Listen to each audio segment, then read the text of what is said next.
What's up, guys? Mustang Killer Production YouTube channel. Today we are going to be taking my daily driver, which is a 2016 BMW M235i all-wheel drive. We just installed a JB4 programmer on it. We're going to put like E50 in it. I got about half a tank. Well, no, I got about a quarter tank of 91 octane in it right now. I'm going to put about 8 gallons of E70, which that's what it is at the pump right now, and then fill the rest up with the E30, which is about E20 at the gas station right now. Alright, so far with the JB4, it seems to idle like normal, nothing crazy. These cars are pretty quiet. This is an all-wheel drive, inline 6-cylinder with a single turbo on it. No other mods done to the car except the JB4, which took maybe 15 minutes to install total start to finish. I did go ahead and just put it on the stage 2 tune-up in it. Once we put the E85 or E30, whatever they recommend, the gas station's got both kinds.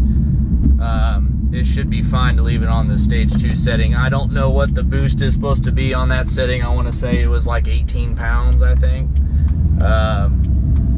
So, I mean, just kind of getting into it there. I mean, I can definitely tell a huge difference in the way the power comes on.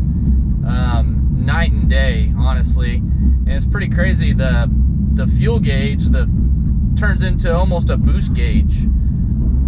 It does it as soon as it senses boost. It automatically goes into a boost gauge, which is pretty crazy.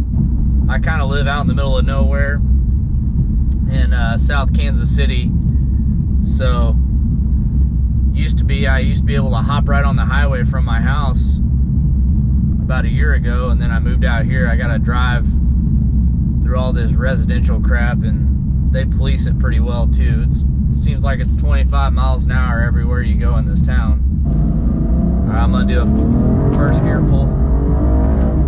Oh yeah, it runs significantly better. Yeah, it drives just like stock. You don't notice any difference in it.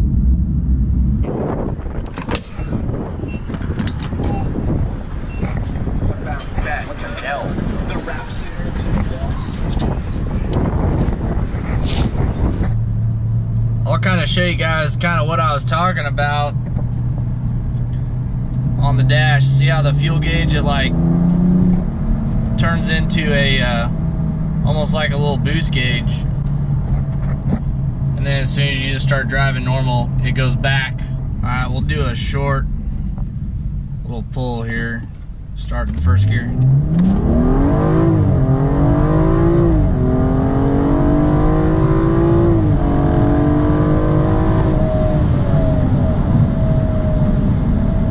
Runs pretty good.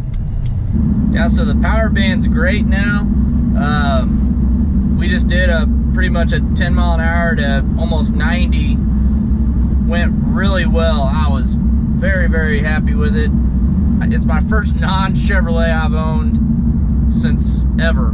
I've had probably 30 plus Chevy vehicles with the exception of a couple Pontiacs. So I've had this car for about 3 months now, and it was completely stock. All I've done, I've lowered it. I've put some wheels on it.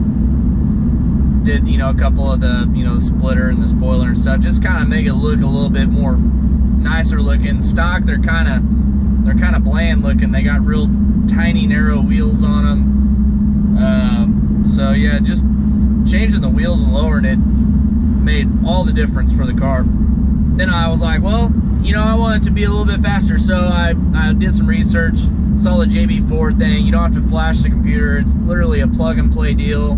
So I put it in the car, and it seems to be doing really well for a real easy modification.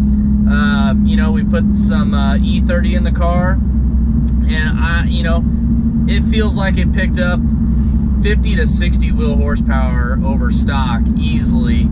It's a for sure noticeable difference for, you know, 450 bucks. You cannot beat that. It comes with everything you need to run the flex fuel.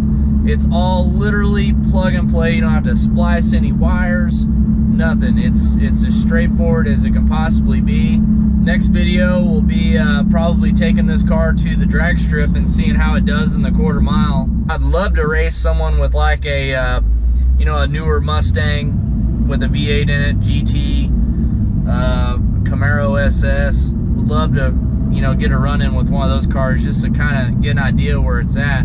Would say it feels like a, it feels like it would run a mid to low 12-second quarter mile at probably 110 miles an hour would be my guess. I've been super happy with this car since I've had it. It's a great daily driver. It's got a nice stereo in it. Drives really nice. It's quiet. Gets decent gas mileage when you're not on ethanol fuel. Overall, great daily driver. You get stuck in the snow or rain, guess what? It's all-wheel drive. It goes right through it. So that's the one great thing about this car.